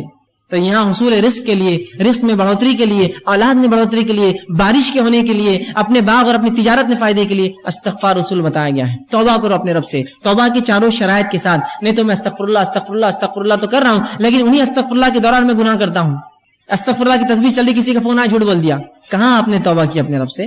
استغفر اللہ تو میں پڑھ رہا ہوں، لوگوں کو دھوکہ دے رہا ہوں، کہاں آپ نے استغفر اللہ کیا؟ آپ نے معنی ہی نہیں سمجھا آپ نے اس کا۔ تو صحیح معنوں میں اگر استغفر اللہ ہم کریں گے تو اس کا فائدہ انشاءاللہ عزیز ہمیں زبردست ہوگا، مال میں اضافہ، اولاد میں اضافہ، کھیتی باڑی میں ہمارے اضافہ، تجارت میں اضافہ، بہت اس کے فائدے اللہ بارش دیں گا۔ آئیے اللہ کے رسول صلی اللہ علیہ وسلم فرماتے ہیں، مسند احمد اور ابو داؤد کی روایت ہے، عبداللہ ابن عباس رضی اللہ عنہ اس حدیث کے راوی، اور وہ کہتے ہیں اللہ کے رسول صلی اللہ علیہ وسلم فرمایا، تم جس نے کثرت سے اپنے گناہوں کی توبہ کی، جس نے کثرت سے استغفار کیا، اے اللہ مجھ سے گناہ ہو رہے مجھے معاف کر، کثرت سے۔ اور اللہ کے رسول دن میں سے 70 سے زائد مرتبہ توبہ اور استغفار کرتے، ایک روایت میں 100 سے زائد مرتبہ۔ نبی اکرم صلی اللہ علیہ وسلم گناہ نہیں کرتے تھے، یہ قوم کو تعلیم تھی کہ جب تمہارا نبی معصوم ہونے کے بعد اتنا استغفار کرتا ہے تم اس سے زیادہ کرو۔ تو توبہ اور استغفار کر دیا اللہ کے رسول۔ تو کہا کہ جو کثرت سے اللہ سے اپنے گناہوں کی توبہ کرے، استغفار کرے، پہلا فائدہ اللہ اس کو ہر غم سے نجات دیں گا۔ اللہ اس کو ہر غم سے، کس کو آج غم نہیں اور پریشانی نہیں، غم اور پریشانی سے نجات چاہیے، استغفار کرے۔ دوسرا فرماتے ہیں ہر مشکل سے باہر نکال دیں گا اسے۔ توبہ کے فائدے تو دیکھیے آپ، ہم تو رزق کے اصول دیکھ رہے ہیں لیکن فائدے دیکھیے، غم سے نکال دیں گا، مشکلات کو دور کر دیں گا اور اس کو باہر نکال دیں گا۔ تیسرا فرمایا وہاں سے رزق دیں گا جہاں سے سوچا بھی نہیں ہوگا، اس کے گمان بھی نہیں ہوں گے مجھے رزق ملے گا، اور رب اس کو وہاں سے رزق اٹھا کر دے دیں گا۔ کس وجہ سے؟ توبہ کرے کثرت سے اپنے گناہوں کے لیے، ان کے شرائط کے ساتھ، تو وہاں سے اللہ رزق دیں گا اس شخص کو جہاں سے اس نے گمان بھی نہ کیا۔ کون؟ جو کثرت سے استغفار کرے، توبہ کرے اپنے گناہوں کے تعلق سے۔ یہ تھا پہلا اصول، پہلی شرط۔ آئیے دوسرا اصول کیا ہوگا؟ دوسری چیز جو کتاب و سنت میں ہم پاتے ہیں جس کے تعلق سے بکثرت روایتیں آتی ہیں، جس کے کرنے سے رزق میں اضافہ ہوتا ہے، اللہ کا تقوی۔ اب جو میں آگے بڑھتا جاؤں گا، آپ یہ مت سوچئے یار یہ تو اپنے سے ہونے والا نہیں ہے، یہ تو ہونے والا نہیں ہے، اس سے ہٹ کر کچھ بتاؤ۔ ایسی آدمی کی مثال تو وہ ہے کہ اس کو ایک مرض اور بیماری ہے، بیماری کا علاج ڈاکٹر دیتا ہے، وہ کہتا ہے یہ دوا تو مجھ سے نہیں کھا جائیں گے، کچھ اور بتاؤ، تو وہ کہے جاؤ پھر مر جاؤ، اس کے علاوہ کوئی حل نہیں تمہارے لیے۔ شریعت جو حل دے رہی وہ یہ ہے۔ اب آپ بولیں گے میرے کو تقویٰ نہیں جمے گا، میرے سے استغفار تو ہونے والا ہے نہیں، تو پھر یاد رکھیے آپ اپنے ہاتھوں سے اپنی جان لے رہے، تو میں اس معاملے میں کیا کروں، کہاں سے ہم اللہ ہے؟ ٹھیک ہے، تو یہ بات بڑی اہم ہے۔ آپ اس کو پکڑ لے, شریعت کے پاس حل ہے, اگر آپ نہ لینا چاہے یہ آپ کی مرضی ہے, شریعت نے حل دے دیا. اب آپ ان کو چھوڑ کر 1000 جگہ سر پٹکیے, یاد رکھیے واپس لوٹ کر یہیں آنا پڑے گا آپ کو. حصول یہی ہے. نہیں میں کیا کروں گا, فلاں کر لوں گا, بینک سے کر لوں گا, یہاں آپ کچھ کر لیجئے, اگر یہ نہ کیا آپ سب کچھ کر لیجئے, اس کے بعد آ کر یہی ٹکنا پڑے گا اور پچھتا کر سر نیچے رکھ کر یہی سوچنا پڑے گا اب میں کیا کروں, میرے رب نے میرے لیے کیا احکامات دیے. تو اگر یہ ہم اپنی زندگیوں میں لا لے تو بڑا فائدہ ہوگا. استغفار کو مشکل چیز نہیں, یاد رکھیے. اس کے لیے کوئی آپ کو گھر باہر چھوڑ کر رات میں 3 بجے 2 بجے اٹھ کر نہیں جانا ہے. چلتے پھرتے اٹھتے بیٹھتے اللہ گناہ ہو گیا, بس اب توبہ, میں اب نہیں کرنے کو, استغفر اللہ مجھ سے گناہ ہو گیا, میں نہیں کروں گا. اللہ کم از کم کچھ نہ ہو سکے تو نمازوں کے بعد فرض 3 مرتبہ رسول اللہ زور اللہ اکبر ایک بار کہتے اور کہتے استغفر اللہ استغفر اللہ, اتنا تو کہہ سکتے ہیں. 15 بار تو یہی ہو جائیں گا 5 نمازوں کے بعد. رسول اللہ 70 یا ایک روایت میں 100 سے زیادہ بار یہ پڑھتے تھے. کوشش کیجیے. دوسرا اصول تقوی اختیار کریں. اب تقوی کیا ہے؟ تقوی اللہ کا ڈر ہے. تقوی کیا ہے؟ تقوی اللہ کا پاس و لحاظ ہے. پاس و لحاظ سمجھتے ہیں آپ؟ اگر ایک بوڑھا انسان آپ کے سامنے آ کر کھڑا ہو جائے اور آپ کرسی پہ بیٹھے ہیں تو آپ اس کا پاس و لحاظ کرتے ہیں, خود اٹھ جاتے ہیں, جناب آپ بیٹھ جائیے. اس کو کہتے ہیں تقوی. پاس و لحاظ رکھنا, اللہ کا ڈر, اللہ کا پاس و لحاظ. ٹھیک, تو تقوی اختیار کرے. تقوی کے معنی کے تعلق سے کئی باتیں آتی. امام نووی رحمہ اللہ لکھتے ہیں تقوی کے تعلق سے کہتے ہیں اللہ تعالیٰ کے احکامات پر عمل کرنا, جن باتوں سے اس نے روکا ان باتوں سے رک جانا, اور ہر وہ کام جس سے اللہ کی ناراضگی یا عذاب آتا ہے ان سے بچنا, یہ تقوی ہے. تقوی کیا ہے؟ ہر وہ کام جو اللہ نے حکم دیا اس کا کرنا, ہر وہ کام جس سے روکا اس سے رکنا, اور اس کے علاوہ جن تمام کاموں کے کرنے سے اللہ کی ناراضگی ملتی ہے, عذاب ملتا ہے, ان کاموں سے رکنا, اس کو تقوی کہتے ہیں عربی میں. تو ہم اب جو اللہ نے کہا وہ کرے, جس سے روکا اس سے رکے, اور ہم ہر وہ کام جس سے عذاب ملتا ہے اس سے اجتناب کرے, یہ تقوی ہے. تو ہم تقوی اختیار کریں. دوسرا اصول یاد رکھیے. آئیے تقوی کے تعلق سے کہ رزق کا حصول ہے, رزق اس سے بڑھتا ہے, مختلف مقامات پر قرآن حدیث میں اس کے حوالے ملیں گے. میں چند حوالے آپ کے سامنے رکھتا ہوں. اللہ رب العزت سورۃ طلاق سورہ نمبر 65 اس کی آیت نمبر 2 اور 3 میں کہتا ہے وَمَن يَتَّقِ اللَّهَ يَجْعَل لَهُ مَخْرَجًا. کیا فرما رہا دیکھیے, وَمَن يَتَّقِ اللَّهَ, جو اللہ کا ڈر اور پاس و لحاظ اختیار کرے, يَجْعَل لَهُ مَخْرَجًا, اللہ اس کو ہر غم سے باہر نکال دے گا اور اس کو وہاں سے روزی دے گا جہاں سے اس نے کبھی گمان بھی نہیں کیا ہوگا. کیا فرمایا؟ وَمَن يَتَّقِ اللَّهَ يَجْعَل لَهُ مَخْرَجًا, جو اللہ پر جو ہے اس کا تقوی اختیار کرے گا اللہ اس کو ہر غم سے نجات دے گا اور وہاں سے روزی دے گا جہاں سے اس نے سوچا بھی نہ ہوگا, گمان بھی نہیں کیا ہوگا, اس کی عقلیں گئی بھی نہیں ہوں گی وہاں تک. صرف ایک عمل کیجئے, تقوی اختیار کیجئے, زبردست عظیم فائدے کہ وہاں سے رزق دے گا جہاں سے سوچا نہ ہوگا اور ہر غم سے اس کو نجات دے گا. اس آیت کے تعلق سے یجعل لہ مخرجا کے تعلق سے عبداللہ ابن عباس رضی اللہ عنہ فرماتے ہیں, اس کی تفسیر میں کہتے ہیں اس کو دنیا اور آخرت کے ہر غم سے باہر نکالیں گا, یجعل لہ مخرجا کے تعلق سے. اور اسی آیت کے جملے کی تفسیر میں عبداللہ ابن مسعود رضی اللہ عنہ فرماتے ہیں اور کہتے ہیں ان اکبر آیات من قرآن فرجا, غموں کو, مصیبتوں کو اور پریشانیوں کو دور کرنے والی قرآن کی سب سے عظیم آیت ہے. جو شخص اللہ کا تقوی ڈر اختیار کرے اللہ کیا کرتا ہے اس کے لیے یجعل لہ مخرجا, ہر غم سے نکلنا, ہر مشکل سے نکلنا آسان کرتا ہے اور وہاں سے روزی دیتا ہے جہاں سے اس نے گمان بھی نہیں کیا تھا. تقوی اختیار کیجیے, اللہ کا عظیم فائدے اس دنیا میں اٹھائیں, عظیم فائدے, ہر غم سے نجات اور رزق میں اضافہ.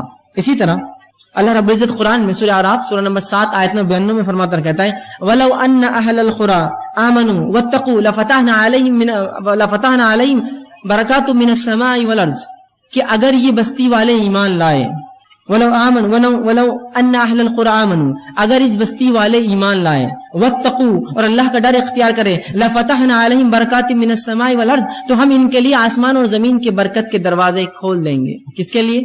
جو ایمان لائے اور اللہ کا ڈر اختیار کرے, اللہ آسمان اور زمین کے دروازے اس کے لیے رزق کے کھول دیں گا, برکت کے دروازے کھل جائیں گے اس کے لیے جو اللہ کا تقوی اور ڈر اختیار کرے. دیکھیے کیسا عظیم فائدہ ہے اللہ کا ڈر اور تقوی اختیار کرنے کہ اللہ آسمان و زمین کی برکت کے دروازے کھول دیتا ہے. آج دیکھیے کبھی بارش تو ہوتی ہے, کھیتی فصل تو آتی ہے, پیسہ بھی کبھی ہاتھ لگتا ہے, برکت کہاں ہے اس کے اندر؟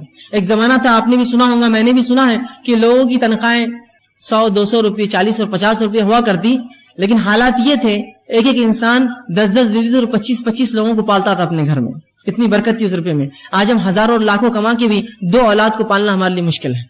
یہ تو برکت چھین گئی زمین آسمان ہم جو دیتی تھی, ہم کو جو فائدے تھے, اس لیے کہ ہم نے ایمان لا کر اللہ کا ڈر دل میں رکھا. صرف ایمان نام کو لایا, مسلمان ہے.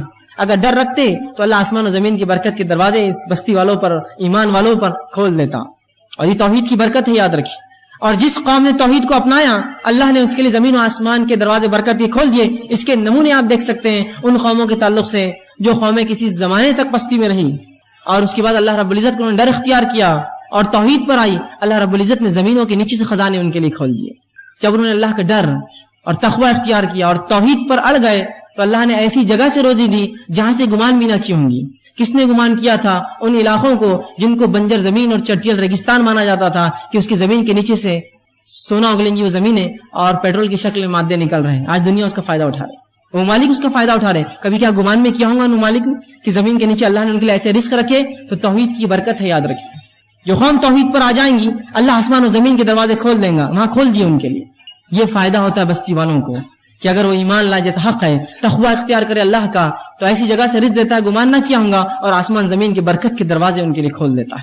تو یہ بڑی اہم چیز ہے، یاد رکھیں اللہ کا ڈر اور تقوی اختیار کریں. اسی طرح عبداللہ ابن عباس رضی اللہ عنہ فرماتے ہیں اور کہتے ہیں اس آیت کے تعلق سے اس کی تفسیر میں کہتے ہیں لا وسعنا علیہم الخیر ویسرناہ لهم من کل جانب، کہ اس آیت کے تحت جو بات سمجھ میں آتی وہ یہ ہے کہ ہم ان کے لیے خیر کو عام کر دیتے ہیں. زمین آسمان اور زمین کی جو برکت کے دروازے کھول دیے جاتے ہیں اس کا معنی وہ کہتے ہیں عبداللہ ابن عباس رضی اللہ عنہ کہ اس کا معنی یہ ہے کہ اللہ ان کے لیے جو ہے ہر جانب خیر عام کر دیتا ہے اور اس کو حاصل کرنا ان کے لیے آسان کر دیتا ہے. خیر کو اللہ عام کر دیتا ہے ایسی قوم کے لیے اور حاصل کرنا اس سے زیادہ اس کو آسان کر دیتا ہے. کبھی خیر تو عام ہوتا ہے لیکن حاصل نہیں کر پاتے ہم اس سے، تو خیر کو عام کرتا ہے اللہ اور اس کو حاصل کرنا آسان کرتا ہے. تو دیکھیے اللہ کا ڈر اختیار کرنے کا فائدہ کیا ہے، زمین و آسمان کی برکتیں اور ساتھ میں ایسی جگہ سے روزی اور رزق جہاں سے گمان نہ کیا. آئیے اسی طرح جو ہے تیسرا اصول تقوی کے بعد جو تیسری چیز اپنی زندگی میں ہم لائیں گے جس سے ہم کو یہ فائدہ ہوگا کہ ہم رزق کی کنجا حصول رزق کے لیے جو رزق میں بڑھوتری زیادہ کرنے کے لیے جو ہم کریں گے وہ یہ ہے اللہ تعالیٰ پر توکل، بھروسہ، اعتماد. آج مسلمان کو جب بھی رزق کی تنگی آتی ہے، رزق کی کمی ہوتی ہے، چاہے اولاد کی شکل میں، باغات یا مال تجارت میں گھاٹے کی شکل میں، یا اسی طرح جو اور بھی قسم کی کوئی تکلیف آتی ہے، وہ سب سے پہلے غیر اللہ کے پاس بھاگتا ہے اللہ پر توکل چھوڑ کر اور ان سے مانگتا ہے کہ مجھے دو. کہاں سے ملیں گے پھر آپ کو رزق میں اضافہ؟ اللہ سے آپ مانگے، اس پہ کامل توکل اور بھروسہ کریں. اور اس کے تعلق سے توکل کسے کہتے ہیں یاد رکھ لیجئے. امام غزالی رحمہ اللہ کہتے ہیں توکل کے تعلق سے اپنی کتاب احیاء علوم الدین کے اندر وہ لکھتے ہیں اور کہتے ہیں توکل یہ ہے کہ دل کا اعتماد صرف اسی پر ہو جس پر بھروسہ کیا گیا ہو. دل کا مکمل اعتماد اس ذات پر ہو جس پر بھروسہ کیا ہو اور مکمل طور پر اس پہ توکل کرے جس کا اس نے دعویٰ کیا ہو. اگر ایک شخص یہ کہتا ہے میں مسلمان ہوں اور رب پر میرا توکل بھروسہ ہے، اب مکمل طور سے اس پر اعتماد کرے کہ ہاں رب مجھے دینے والا ہے، اب ضرورت نہیں شک و شبہ کی. مکمل اعتماد کرے اس ذات کے اوپر جس کا اس نے نام لیا ہے، اس پہ اعتماد. یہ ہے توکل، بھروسہ، اعتماد جس کو عام زبان میں کہیں. اسی طرح امام مناوی کہتے ہیں توکل کے تعلق سے اس کا معنی لکھ کر کہتے ہیں کہ توکل بندے کے اظہار عجز ہے. بندہ اللہ کے سامنے عاجز ہو جائے، اللہ میں کچھ نہیں کر سکتا ہوں، بس میں عاجز ہوں تیرے سامنے، تجھ سے ہی مانگتا ہوں مکمل طور سے. اور جس پر توکل کیا گیا ہے اس پر مکمل بھروسہ کرے. تو ایک مومن توکل کرے کس پر؟ اللہ پر. اس سے رزق میں بڑھوتری ہوتی ہے.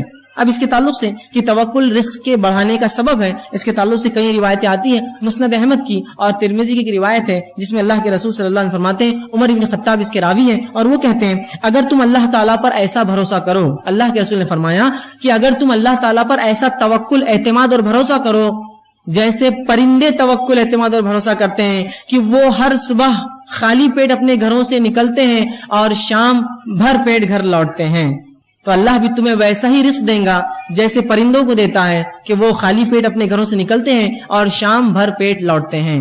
توکل کا فائدہ کہ اگر تم اللہ پر ویسا توکل کرو جیسا پرندے کرتے ہیں تو اللہ بھی تمہیں رزق دیں گا کہ وہ صبح اپنے گھر سے بھوکے پیٹ نکلتے ہیں اور جب رات لوٹتے ہیں تو بھر پیٹ لوٹتے ہیں. لیکن ایک بات یہاں سمجھنے کی بڑی اہم ہے، جب میں توکل کی بات کر رہا ہوں تو کوئی یہ نہ کہے کہ میں نے اللہ پر مکمل توکل کر لیا اور اب میں کچھ بھی نہیں کرتا ہوں. ایسے بہت سے لوگ ہوتے ہیں جو اپنی کوتاہیوں کو، کاہلیوں کو شریعت اور دین پر ڈالتے ہیں. میں نے اللہ پر توکل کر لیا تو اس کا کیا مطلب؟ کیا تم کام دھندا چھوڑ دو، تجارت چھوڑ دو، دنیا سے بیزارگی اختیار کر لو؟ نہیں، اس کا مطلب یہ نہیں ہے. اس کا مطلب یہ نہیں. توکل کا یاد رکھیے. حدیث کیا کہہ رہی ہے؟ پرندے گھر سے نکلتے ہیں، خالی پیٹ نکلتے ہیں اور بھر پیٹ لوٹتے ہیں. تو یہاں کوشش کرنا ہے. پرندے گھونسلوں میں بیٹھ کر توکل نہیں کرتے ہیں کہ اللہ دیں گا. پرندے اپنے گھروں سے نکلتے ہیں، رسول اللہ فرماتے ہیں، اور شام بھر پیٹ لوٹتے ہیں. آپ بھی اللہ پر بھروسہ کیجئے، گھر سے نکل جائیے، انشاءاللہ رب تم ہم کو جو ہے ضرور روزی دیں گا اور شام ضرور بھر پیٹ لوٹیں گے. لیکن پرندے جو ہوتے ہیں ان کا معاملہ تھوڑا انسانوں سے مختلف ہوتا ہے، یہ بھی بتا دوں. پرندے سیدھے جا کر رزق لے لیتے ہیں، انسانوں کو رزق حاصل کرنے کے لیے نوکری، تجارت، کاروبار کرنا پڑتا ہے، دکانوں میں جانا پڑتا ہے، اور اسی طرح مختلف مقامات پر جانا پڑتا ہے کمانے کے لیے. پرندوں کا تھوڑا رزق الگ ہے، ہم سے مختلف ہے. وہ سیدھے رزق کو اٹھا لیتے ہیں، جا کر پھل اناج کھا لیتے ہیں. ہم تو ویسا نہیں کر سکتے ہیں. ظاہر سی بات ہے ہمارا توکل ویسا ہوگا کہ ہم گھروں سے نکلیں گے، کچھ نہ ہو تو ایک دکان والے کے پاس جائیں، کہیں گے بھائی آج کچھ ہم مالی کو دے دو، میں بھیک تو نہیں مانگ سکتا، میں کام کر کے کما لوں گا آج شام تک. نکلے تو صحیح. تو ہمیں کالج، اسکول اور مکاتب، اسی طرح جو ہے اپنے آفیسز اور جو ہے اپنی کام کی جگہوں پر جانا پڑے گا، تب ہم جو ہے شام بھر پیٹ لوٹیں گے. یہ معنی ہے. ورنہ کوئی کہے میں نے اللہ پر توکل کر لیا، بس میرا پورا اعتماد ہے کہ اللہ مجھے دینا چاہیں گا تو دیں گا، نہیں تو نہیں، میں گھر میں ہی رہوں گا. تو ایسا انسان یاد رکھیے اگر جو ہے کسی ایسے جھاڑ کے نیچے بھی لیٹا جہاں بہت زیادہ پھل پک کر گرتے تب بھی پھل بہت مشکل سے اس کے منہ میں آ کر گرے گا.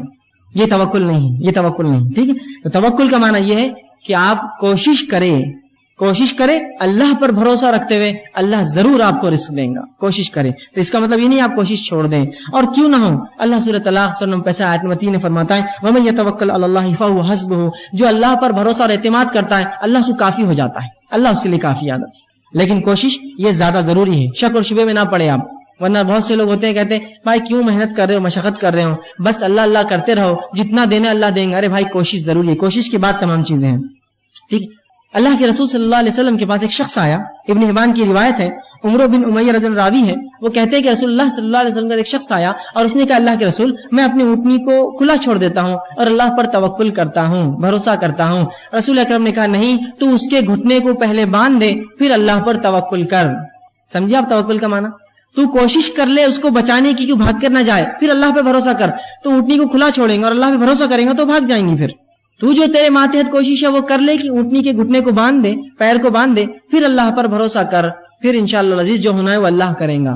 لیکن یہ نہیں کہ آپ کو کوشش نہ کرے اور کہیں میں نے اللہ پر توکل کر لیا، اب اللہ میرا رزق میرے گھر میں بھیج دیں گا، میں بیٹھا رہوں گا. ایسا نہیں ہونے والا. یاد رکھیں پرندے نکلتے ہیں اللہ پر بھروسہ کر کے، شام بھر پیٹ لوٹتے ہیں. نکلیے، کوشش کیجئے، جائیے تو یہ معاملہ ہوگا. لیکن ہمارے پاس ایک عجیب مسئلہ ہے.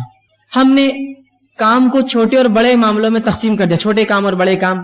اور شریعت نے جہاں اچھا اور برا نہیں کہا، ہم اچھے کام اور برے کام بھی ہم نے کر لیے. کوئی کام جب تک حلال ہو اچھا اور برا نہیں ہوتا، سب اچھے ہیں. اگر حلال ہے تو اچھا ہے.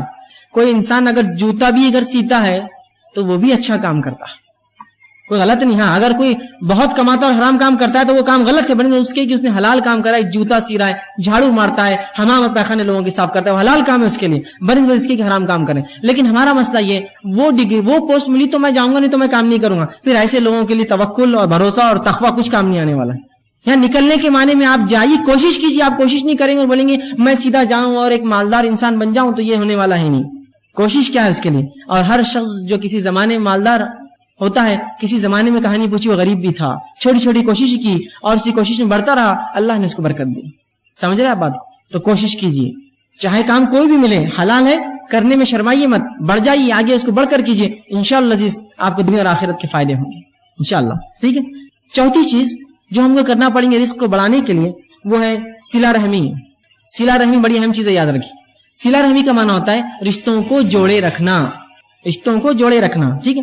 حافظ ابن حجر اسقلانی رحمہ اللہ وہ لکھتے ہیں اس کے تعلق صلہ رحمی کے تعلق سے، اور کہتے ہیں کہ صلہ رحمی سے مراد رشتہ داری ہے، اور رشتہ دار سے مراد وہ لوگ ہیں جن میں باہمی نسبتی تعلق ہو، چاہے پیدائش سے تعلق بنا ہو، چاہے نکاح سے تعلق بنا ہو، نسبتی اس سے تعلق ہو، چاہے پھر وہ وارث ہو یا نہ ہو، محرم ہو یا نہ ہو، وہ اس کا رشتہ ہے. مثال کے طور پر کچھ لوگ وارث ہوتے ہیں رشتہ دار، مثال طور بیٹے اور بیٹیاں یہ وارث ہیں، اور ساتھ میں محرم بھی ہے. لیکن کچھ لوگ غیر محرم بھی ہوتے ہیں جو آپ کے رشتہ دار ہوتے ہیں، آپ کی جو ہے چچیری بہنیں اور پھپھیری بہنیں اور خلیری بہنیں، وہ آپ کی محرم نہیں ہے لیکن رشتہ دار ہے.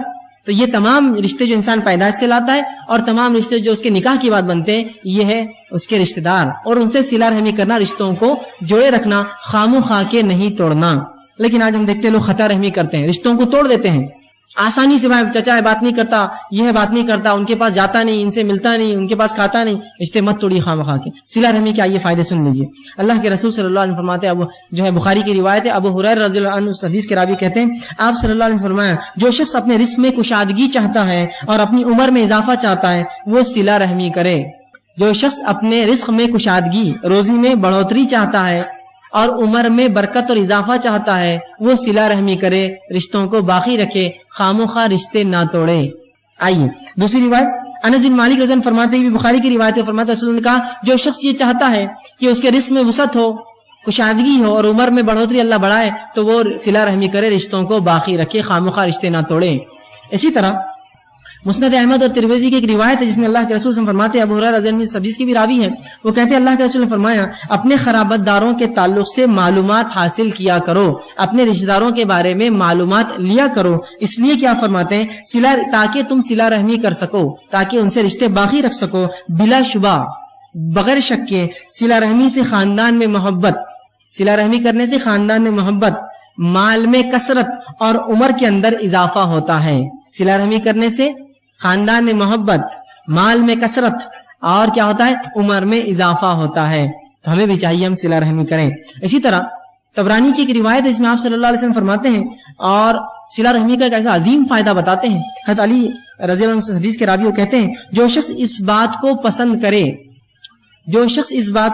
کرے کہ اس کی عمر میں اضافہ ہو اور اس کے رزق میں وسعت ہو اور اس سے بری موت سے اللہ بچا لے اور دور کر دے، وہ صلہ رحمی کرے۔ جو شخص یہ چاہتا ہو کہ اس کے مال کی کثرت و مال بڑھے، عمر میں اضافہ ہو اور بری موت سے اللہ اس کو بچا لے، وہ صلہ رحمی کرے، رشتوں کو جوڑے رکھے۔ آئیے صلہ رحمی کا ایک اور فائدہ دیکھیے، عظیم فائدہ۔ رسول اللہ فرماتے، ابن حبان کی روایت ہے، ابو بکر رضی اللہ عنہ حدیث کے راوی ہیں، وہ کہتے ہیں اللہ کے رسول نے فرمایا تمام نیکیوں میں سب سے زیادہ جس نیکی کا جلدی بدلہ مل جاتا ہے وہ صلہ رحمی ہے۔ تمام نیکیوں میں سب سے جلدی جس نیکی کا بدلہ ملتا ہے وہ صلہ رحمی ہے، اور پھر فرماتے ہیں جس کا ثواب حاصل ہوتا ہے صلہ رحمی سے ملتا ہے، یہاں تک کہ جب کسی برے خاندان کے لوگ، نیک نہیں ہے برے لوگ، برے خاندان کے لوگ اپنے رشتہ داروں سے صلہ رحمی کرتے ہیں تو اللہ تعالیٰ ان کے مالوں کو بڑھا دیتا ہے۔ کیا فرما رہے ہیں؟ سب سے جلدی بدلہ اگر کسی عمل کا دنیا میں ملتا ہے تو وہ صلہ رحمی ہے۔ حتیٰ کہ کوئی خاندان ہے جو نافرمان ہے اپنے رب کا لیکن لوگوں کے رشتے، اپنے رشتوں کو باقی رکھتا ہے، تو اللہ اس کو دنیا میں یہ بدلہ دیتا ہے کہ اس کے مال کو بڑھا دیتا ہے۔ حالانکہ لوگ گنہگار ہیں لیکن بدلہ کیا مل رہا ہے دنیاوی صلہ رحمی کا کہ مال کو بڑھا دیتا ہے، ان کی اولاد کی تعداد بڑھا دیتا ہے، مال میں اضافہ کرتا ہے، اولاد میں اضافہ ہوتا ہے، اور کسی بھی صلہ رحمی کرنے والے کا خاندان محتاج نہیں رہ سکتا، چاہے گناہگار کیوں نہ ہو۔ صلہ رحمی کرتا ہے تو انشاءاللہ العزیز محتاج کبھی نہیں ہوگا۔ آج کے دور میں ہم سمجھتے ہیں خطا رحمی کرنے سے محتاجی دور ہوگی، ہے نا، ارے یار رشتے رکھیں گے تو مانگنے آ جائیں گے، رشتے دار مانگیں گے، پیچھے یہ کریں گے، رشتے توڑیں گے تو نہیں، رشتے جوڑیے، اضافہ ہوگا رزق میں، اولاد میں اضافہ ہوگا، اور سب سے جلدی بدلہ اگر کسی نیکی ملتا ہے تو وہ صلہ رحمی یاد رکھیے۔ تو صلہ رحمی میں آگے بڑھیے، رشتوں کو جوڑیے۔ پانچواں اصول جس پہ ہم عمل کرنے کی کوشش کریں گے جس سے رزق میں اضافہ ہوتا ہے وہ یہ ہے اللہ تعالیٰ کی راہ میں خرچ کرنا۔ اللہ تعالیٰ کی راہ میں خرچ کرنا، اللہ نے جو مال دیا ہے۔ اب دیکھیے ایک بات، جب بھی خرچ کرنے کی بات آتی ہے تو لوگ مالداروں کی طرف دیکھتے ہیں، بھائی تمہارے لیے بات ہے ہمارے لیے تو نہیں، ایسا ہوتا ہے۔ جب بھی خرچ کرنے کی بات آئی، بھائی یہ تو تمہارے لیے، ہم تو اس سے بری نہیں ہے کوئی بھی اس سے۔ ایک آدمی جو دن بھر میں 10 روپے کماتا ہے، اگر وہ بھی اللہ کی راہ میں روپیہ خرچ کرے تو اس کو کبھی کبھار اس شخص سے زیادہ اجر ملتا ہے جو لاکھوں روپیہ خرچ کرے، معلوم آپ کو۔ اسی طرح اسی تعلق سے ایک حدیث رسول اللہ نے فرمائی، ایک شخص نے 1 درہم خرچ کیا اور ایک نے 1000 درہم خرچ کیا، دونوں برابر ہے۔ یا ایک روایت نے فرمایا ایک شخص نے 1 درہم خرچ کیا، ایک نے 1000 کیا، یہ ایک والا 1000 پر فوقیت پا گیا۔ صحابہ نے کہا اللہ کے رسول 1 درہم اور 1000 کیسے برابر ہوں گے دونوں خرچ کرنے والے؟ تو کہا ایک شخص نے 1 درہم 2 درہم کمایا، ایک اللہ کی راہ میں خرچ کر دیا، یہ برابر ہوگا اس مالدار کی جس نے 1000 خرچ کیے۔ مطلب یہ حدیث جو بتا رہی ہو یہ فیصد، پرسنٹیج۔ اگر میں روز دن بھر میں 1,00,000 روپیہ کماتا ہوں تو کیا میں 50,000 خرچ کرنے کا دل ہے میرا؟ لیکن وہیں اگر ایک غریب دن میں 10 روپے کماتا اور دیکھتا میرا پڑوسی ایک انسان اس کو آج کچھ بھی کمائی نہیں، لے 5 تیرے اور 5 میرے، آدھی تنخواہ اللہ کی راہ میں خرچ کر دی اس نے، کیا ثواب ہے اس کا؟ اللہ تعالیٰ فیصد میں اجر دیں گا، ظاہر سی بات ہے اس کی تنخواہ اس کو ملا ہی 10 روپے تھا اور 5 خرچ کر دیے، سبحان اللہ، تو 50% خرچ کیا، اجر فیصد سے ملنے والا ہے بھائی۔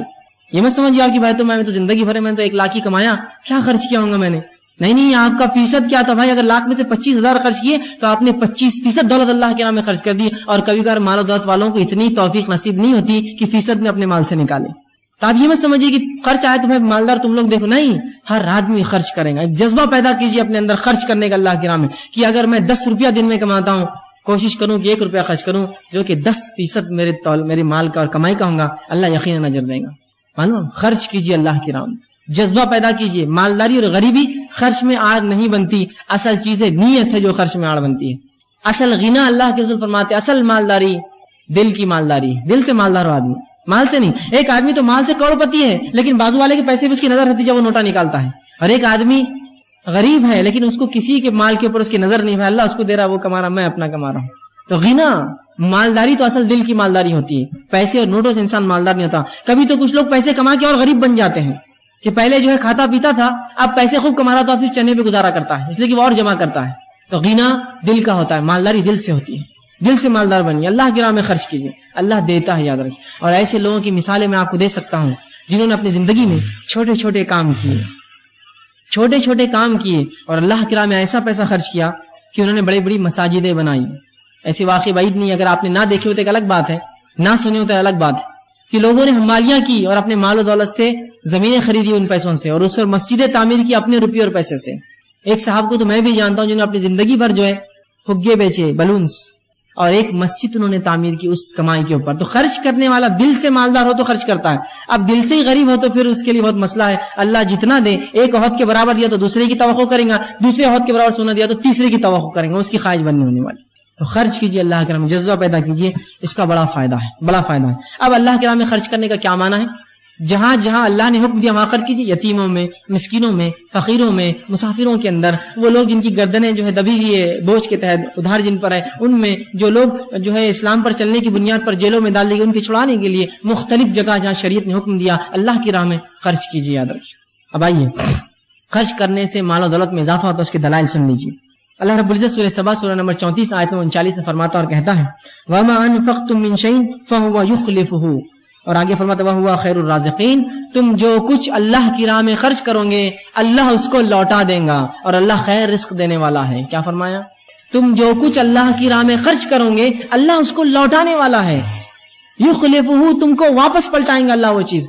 سبحان اللہ. اندازہ لگائیے, دنیا میں اگر ہم کسی پر خرچ کریں, اس کی حیثیت مرتبہ استطاعت کے مطابق خرچ کرتے ہیں کہ یار جتنا خرچ کریں گے اتنا ریٹرن بھی ملے گا, یہ آدمی کی حیثیت زیادہ ہے نا. اندازہ لگائیے, لوگ اللہ کے راہ میں خرچ کر کے سوچتے ہیں ہم غریب بن جائیں گے. ارے کیسے تم غریب بنو گے؟ تم سوچو تو صحیح, کس کے راستے میں تم پیسہ دے رہے ہو؟ کیا وہ ذات تم کو غریب رہنے دیں گی اس کے راہ میں خرچ کرنے کی بات؟ کبھی نہیں ہو سکتا. یاد رکھیے, جو اللہ کے راہ میں خرچ کرتا ہے اللہ اس کو عظیم نعمت عطا کرتا ہے. یاد رکھیے, خرچ کرنے کا جذبہ بنائیے, اور یاد رکھیے اللہ کے راہ میں ہم جیسا خرچ کریں گے ویسا اس کا بدلہ بھی ملے گا. آج ہماری ذہنیتیں اتنی کند ہو گئی ہے, اتنی بگڑ چکی ہے کہ سب سے ناقص, سب سے کمزور, سب سے چھوٹا, سب سے ادنا اور سب سے بیکار قسم کی چیز اللہ کی راہ میں ہم خرچ کرتے ہیں. دلائل کی فہرست لا کر گنا سکتا ہوں. میرے گھر کا کام چل رہا ہے اور میرے گھر کی فرشی کیسی ہونا چاہیے, وہ میرے شان و شوکت اور میرے سٹیٹس کے مطابق ہونا چاہیے. وہیں کوئی کہے کہ بھائی اللہ کی راہ میں کچھ اگر آپ دے دیتے, ایک مسجد, ایک مدرسہ یا دینی کچھ کام ہو رہا ہے, ایک فرشی دے دیجئے, تو وہ کہتا ہے کہ فلاں دکان پہ جاؤ, اس کو فون کر کے بولتا ہے 3rd گریڈ کی سب سے ناقص فرشیاں ہو تو نکال کر دے دو, اس لیے کہ مسجد میں لگنا ہے. میرے گھر کا اگر نل ہو تو سب سے اچھا ہو, کروم پالش ہو, پیتل کا ہو, اس لیے کہ لوہے کا ہوتا ہے تو وہ کھلتا نہیں ہے جلدی. اگر مسجد میں کوئی آیا کہ ہمیں نل چاہیے تو بھائی وہ 4, 10, 5 روپے کے لوکھنڈی نل لے لیجئے, جس کو فجر میں لوگ پتھروں سے کھولتے ہیں, اس لیے کہ وہ ٹائٹ ہو جاتے ہیں, اس کو مارنا پڑتا ہے کھولنے کے لیے. یہ اللہ کی راہ میں. تو تم جو دو گے اس کی راہ میں وہ پلٹا کر اللہ دیں گا. پھر اللہ بھی سب سے ناقص, سب سے فالتو, سب سے ادنا, سب سے بیکار والی چیز ہم کو لوٹا کر دیتا ہے, اس لیے کہ اس کی راہ میں وہی ہم نے دیا ہے. جو دو گے وہ پاؤں گے. ایک آدمی ہے جو مال و دولت میں اچھا امیر آدمی ہے, اس کے اگر وہ آپ کے گھر آیا تو آپ کیسا خرچ کرتے ہیں اس پہ؟ ارے یار اس کی حیثیت بہت ہے, کل اس کے گھر جائیں گے تو اپنے کو ملے گا, کرو خرچ. تو اللہ کی راہ میں خرچ کرنے کو ہوتا جو دنیا کو کھلاتا ہے, جس نے ہم کو دیا اور جو آگے بھی دیں گا, اس کے راہ میں تم ہلکا ہوتے. اور جیب میں جب ہاتھ ڈالتے ہیں, جب اللہ کی راہ میں خرچ کرنے کا معاملہ آیا تو اگر موٹا سکہ ہاتھ آیا تو اس کو چھوڑ کر پتلا ڈھونڈتے ہیں اس کے اندر سے, کہ تو یہ موٹا 5 کا ہو گیا ہوں گے, اس کو چھوڑ دو نیچے. لیکن اس سے پتلا اور اس سے چھوٹا اگر کوئی مل جائے تو وہ اللہ کی راہ کے لیے. لیکن وہیں ہزاروں روپیے یا 1000 کی نوٹ, جو سب سے بڑی نوٹ ہے آج ہمارے علاقے کے اندر, یہ نوٹ بھی چھوٹی لگتی ہے جب دوستوں کے ساتھ ہوٹلوں میں جاتے ہیں اور بازاروں میں گھومتے ہیں. 1000 روپیے دوستوں کے لیے کیا میں خرچ کر پاؤں گا؟ یہ تو شرمندگی کی بات ہے, صرف 1000 روپیے اور میرے 5 دوست میرے ساتھ گھوم رہے ہیں. اور وہی اللہ کی راہ میں سب سے ناقص. تھوڑا اپنی ذہنیت کو بدلنے کی زبردست ضرورت ہے ہمیں. اللہ کی راہ میں سب سے اچھا, سب سے بہتر, اس لیے کہ جس کی راہ میں خرچ کر رہا ہوں یوں خلیفہ وہ پلٹانے والا ہے مجھ پر. اور اللہ جب پلٹائیں گا تو بہرحال اس کا کیا معاملہ ہوگا, اندازہ لگائیے. ایک مالدار کو آپ نے تحفہ دیا کیا اس سے آپ وہی تحفے کی امید کرتے ہیں؟ ارے نہیں بھائی، وہ تو اپنی حیثیت کے حساب سے تحفہ لائیں گا آپ کے زبردست. تو اللہ دنیا میں بھی پلٹائیں گا، آخرت میں پلٹانے والا ہے. کہا کہ تم جو کچھ خرچ وما انفقتم من شیء، تم اے مسلمانوں جو کچھ خرچ کرو شیء فهو یخلفہ، اللہ تمہیں لوٹا دے گا، وہو خیر الرازقین، اور وہ بہتر رزق دینے والا ہے. تو خرچ کیجیے اللہ کی راہ میں، اس کے بڑے ثواب. اسی طرح ابن کثیر رحمہ اللہ اس کی تفسیر کرتے اس آیت کی اور کہتے ہیں تم جو بھی خرچ کرو گے اللہ دنیا اور آخرت میں اس کا بدلہ دے گا. اس کا وہ اس آیت میں وعدہ کر رہا ہے.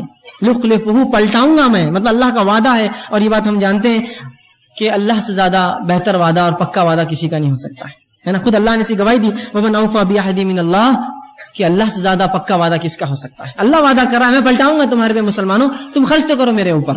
ہم جو کچھ اللہ کی راہ میں خرچ کریں گے اللہ وہ ہم کو پلٹا کر دینے والا ہے. یاد رکھیے وہ پلٹانے والا اللہ سبحانہ تعالیٰ. ٹھیک ہے. اسی طرح اللہ رب العزت قرآن میں سورہ بقرہ آیت نمبر 268 میں فرماتا ہے جو کہ خرچ کرنے کے خلاف شیطان کیسا ورغلاتا ہے ایک مومن کو. دیکھیے اللہ فرماتا ہے اور کہتا ہے الشیطان یعیدکم الفقر ویأمرکم بالفحشاء واللہ یعیدکم مغفرۃ منہ وفضلا واللہ واسع علیم. اللہ کہتا ہے الشیطان یعیدکم الفقر، شیطان تمہیں مسلمانوں فقیری کا ڈر دلاتا ہے. ارے اللہ کی راہ میں خرچ کروں گے تو بچوں کا کیا ہوگا، اللہ کی راہ میں خرچ کروں گے تو معاملات کیا ہوں گے، اللہ کی راہ میں خرچ کروں گے تمہارا اسٹیٹس کہاں جائے گا، تم کہاں خرچ کر رہے ہو پیسہ. تو شیطان تمہیں فقیری کا ڈر دلاتا ہے، فقراء. وَيَأْمُرُكُمْ بِالْفَحْشَاءِ، اور تمہیں بے حیائی کا حکم دیتا ہے. کیا کرنے لگاتا ہے؟ تم کو ڈراتا ہے اللہ کی راہ میں خرچ کرنے سے اور بے حیائی کے کام کراتا ہے. اور اللہ کیا کہتا ہے دیکھیے اللہ فرماتا ہے وَاللَّهُ يُعِيدُكُم مَغْفِرَةً، اللہ تم کو بلاتا ہے، وعدہ کرتا ہے اپنی مغفرت کا، منہ وفضلا، اور اپنے طرف سے فضل کا، واللہ واسع علیم، اللہ وسعت والا اور علم والا ہے. اس آیت کے تعلق سے جو ہے عبداللہ ابن عباس رضی اللہ عنہ فرماتے ہیں شیطان دو وعدے کرتا ہے، اللہ دو وعدے کر رہا ہے. شیطان دو وعدے کیا کر رہا ہے؟ خرچ کرو گے تو تم ڈوب جاؤ گے اللہ کی راہ، اور فحش کرو، گندے کام کرو. اللہ دو وعدے کر رہا ہے، خرچ کرو گے تو مغفرت کروں گا، اور جو دیا ہے اس کے فضل کو اور بڑھا دوں گا. فضل وعدہ کر رہا ہے، واللہ واسع علیم، اللہ وسعت رکھنے والا ہے، فضل دینے والا ہے. تو شیطان ڈراتا ہے ہم کو، یاد رکھے ارے خرچ مت کرو بھائی فلاں ہو جائیں گا، ارے یہ مت کرو بھائی ایسا ہو جائے گا. وہ ڈراتا ہے، ڈری مت اس کے بہکانے سے. اور ایک مال تو ایسی چیز ہے، یہ ایسا دوست ہے اور ایک ایسا ساتھی ہے جس کے تعلق سے اللہ کے رسول فرماتے ہیں تین دوست ہے. ایک دوست تو وہ ہے جو انسان کے مرتے اس کا ساتھ چھوڑ دیتا ہے، دوسرا دوست وہ ہے جو قبرستان تک ساتھ آتا ہے، اور تیسرا وہ ہے جو خبر میں اور آخرت میں ساتھ آئے گا. پہلا دوست جو سب سے انسان کا پکا دوست ہوتا ہے لیکن سب سے بے وفا ہے وہ مال ہے، مرتے ہی ساتھ چھوڑ دیتا ہے وہ. کیا آپ نے کبھی دیکھا کسی کی موت ہوئی اور اس کی تجوری، اس کے غلے، اس کے بینک بیلنس، اس کے جو ہے شیئرز اور اس کے سرٹیفکیٹس لے جا کے دفنا کے اس کے ساتھ تیرے ساتھ نہیں ہوتا ہے. حتیٰ کہ اگر کوئی انسان مر جائے اور ہاتھ میں کوئی اس کے چاندی کی کوئی انگوٹھی رہ جائے جس کو نہلا رہے اور پھنس جائے تو لوگ کاٹ کر نکالتے ہوئے 80-90 روپے کی انگوٹھی بھی نہیں چھوڑتے ہیں. ایسا بے وفا ہے. اگر خبر کے اندر کوئی مٹی ڈال رہا اور جیب میں سے کوئی سکہ گر جائے تو بولتا رک جاؤ، پیسہ نہیں. اتنا بے وفا ساتھی ہے، اور اس سے سب سے زیادہ محبت انسان کرتا ہے، سب سے زیادہ اس کے لیے حرام خوری، رشتوں کو توڑتا ہے، لوگوں کو اذیت دیتا ہے، مالوں کو لوٹتا ہے، بیجا وہ کرتا ہے، سب کرتا ہے. یہ ساتھی مرتے ہی آپ کا ساتھ چھوڑتا ہے، بولتا بس میرا معاملہ ختم ہوا. دوسرے ساتھی رشتہ دار جو صرف قبرستان تک دفنانے آتے ہیں، کوئی اپنے ماں باپ کے ساتھ خود دفن نہیں ہوتا، کوئی بیوی بچوں کے ساتھ خود نہیں جاتا. اور تیسرا وہ ساتھی ہے جو ہمارا سب سے کمزور ساتھی ہے، جس کو ہم سب سے ناقص دوست سمجھتے ہیں، جس کو ہم دوستی رکھنا بھی نہیں چاہتے. وہ اعمال ہے جو خبر میں بھی آئیں گے، جو آخرت میں بھی کام آنے والے. یہ سب سے پکا دوست بنائیے اعمال کو، اللہ کے راہ میں خرچ کیجیے. ٹھیک. اسی طرح ابو ہریرہ رضی اللہ عنہ فرماتے ہیں، مسلم کی روایت ہے، اللہ کے رسول صلی اللہ علیہ وسلم فرمایا، بڑی زبردست بات کہی، اور دیکھیے کیا فرمایا، یا ابن آدم انفق علیک، اے آدم کی اولاد، اے آدم کے بیٹو، مجھ پر خرچ کرو، میں تم پر خرچ کروں گا. انفق علیک، میں تم پر خرچ کروں گا، تم مجھ پر خرچ کرو. تم میری راہ میں دو، میں تمہیں دوں گا. اب اندازہ لگائیے، اللہ کہہ رہا ہے تم میری راہ میں دو، میں تمہیں دوں گا. اللہ تو دور، اگر دنیا میں کوئی ایک مالدار انسان جو امین ہے، جو امانت دار ہے، آپ کو پتا ہے اور دھوکہ نہیں دیتا، وہ اگر آپ سے کہے کہ جاؤ خرچ کرو میرے نام سے، میں تم کو دوں گا، آپ بولیں گے بھائی تمہارا وعدہ ہے تو پھر تمہیں سب کچھ لوٹا دوں گا اللہ. تو یہ اللہ کہہ رہا ہے اے آدم کی اولاد، حدیث قدسی ہے، تو میری راہ میں خرچ کر، میں تجھ پر خرچ کروں گا. اندازہ لگائیے، جو اللہ خرچ کرنے کی بات کر رہا ہے، تو آپ ایک اورنگ باغ کے مالدار کی حیثیت دیکھیے، اگر وہ آپ سے کہے کہ میں تم پر خرچ کروں گا تو کیا سوچ رہے ہیں آپ؟ اگر مہاراشٹر کا سب سے مالدار انسان کرے میں تم پر خرچ کروں گا تو کیا سوچ رہے ہیں آپ؟ اسے 200-400 روپے نہیں بھائی، وہ تو بہت دیں گا. اور ہندوستان کا سب سے مالدار انسان کرے ارے میں تم پہ خرچ کروں گا، اور اگر دنیا کا سب سے مالدار انسان کہے کہ خرچ کروں گا تو کیا سوچ رہے ہیں؟ تو اندازہ لگائیے، جو رب ہے دنیا کو پالنے والا، جو رزق دینا، وہ کہہ رہا ہے میں تم پر خرچ کروں گا. کیا امید کرتے ہیں اس سے؟ کیا امید کرتے ہیں اس سے؟ تو اللہ کی راہ میں خرچ کیجیے، اللہ ہم پر خرچ کرے گا. زبردست آفر ہے اللہ کی طرف سے. ٹھیک, تو اللہ کے راہ میں خرچ کرنے کے بڑے فائدے ہیں. ایک حدیث بہرحال آتی ہے جس میں اللہ کے فرماتے ہیں ہر روز 2 فرشتے دنیا میں آتے ہیں. بخاری کی روایت ہے, ابو ہریرہ اس کے راوی ہے. اور ایک کہتے ہیں اللہ جو تیرے راہ میں خرچ کرے اس کے مال کو بڑھا, اور دوسرا کہتا ہے اللہ جو خرچ نہ کرے اس کے مال کو گھٹا دے. تو اللہ کے راہ میں جو مال خرچ نہیں ہوتا وہ خود بخود گھٹ جاتا ہے. ٹھیک, اب اسی طرح چھٹی چیز, چھٹا اصول ہم رزق کو بڑھانے کے لیے کیا کریں گے, وہی ہے کمزوروں کے ساتھ احسان کیجیے. کمزور کون ہو سکتا ہے؟ بوڑھے لوگ جو ضعیف ہیں. اور احسان صرف پیسوں سے نہیں ہوتا, یاد رکھیے. ہم سمجھیں تو احسان بولتے صرف پیسے نہیں, ایک مالدار انسان لیکن بوڑھا ہے اس کی مدد کیجیے, اس پہ احسان ہے آپ کا. کمزوروں کے ساتھ احسان کیجیے. یتیم ہیں, بیوائیں ہیں, مسکین ہیں, بچے ہیں, ہے نا, مصیبت زدہ لوگ ہیں, آفت اور بلاؤں میں پھنسے ہوئے, جیسا زلزلے آ گئی, یہ کمزور لوگ ہیں. مدد کیجیے, ان پر احسان کیجیے, اس سے بھی رزق بڑھتا ہے. اللہ کے رسول فرماتے ہیں, بخاری کی روایت ہے, حضرت سعد رضی اللہ عنہ نے ایک بار یہ شک ہوا اور انہوں نے ایک بار کہا, ان کے ذہن میں خیال آیا جو کہ اللہ کے رسول صلی اللہ علیہ وسلم نے کہہ دیا, اور کہا کہ اپنے کمزوروں پہ انہوں نے اپنی برتری کا اظہار کیا. رسول اللہ کے پاس ایک دن گئے اور کہا اے اللہ کے رسول, ہمارے کمزوروں پہ ہماری برتری ہے. جو کمزور لوگ ہیں, پریشان حال لوگ ہیں, جو معذور لوگ ہیں, جو بیوائیں, ان پہ اپنی فضیلت انہوں نے ظاہر کی کہ ہم ان سے بہتر اور اچھے ہیں. تو اللہ کے رسول نے فرمایا اور کہا, تو رسول اللہ نے ان کو جواب دیا, تمہاری مدد صرف تمہارے کمزوروں کی وجہ سے کی جاتی ہے اور انہی کی وجہ سے تمہیں رزق دیا جاتا ہے. اللہ تمہاری مدد تمہارے کمزوروں کی وجہ سے کرتا ہے, اپنی فضیلت مت جھاڑو ان پر. تم یہ سمجھ رہے ہو کہ اس لنگڑے کو, اس یتیم کو تم پال رہے ہو, ارے اس کی وجہ سے تمہاری نصرت, تمہاری مدد اللہ کرتا ہے مشکلوں میں, اور اس کی وجہ سے تم رزق دیے جاتے ہو, رزق ملتا ہے. تو کمزوروں کے ساتھ احسان کیجیے. اور احسان ہمیشہ صرف مال سے نہیں ہوتا, یاد رکھیے. احسان صرف مال سے نہیں ہوتا ہے. خندہ پیشانی سے ملنا, خوش حال سے ملنا, یہ بھی احسان ہے, یاد رکھیے. خوشی سے ملے, میرے بھائی آگے آئیے ماج, یہ ہے کمزور. اور واقعی میں ایک انسان جو کمزور ہے, مصیبت زدہ, پریشان ہے, آپ کی ایک ہنسی اس کے کئی غموں کو دور کر دیتی ہے. ایک ہنسی مسکرا کے مل لیا, میرے بھائی کیسا ہے.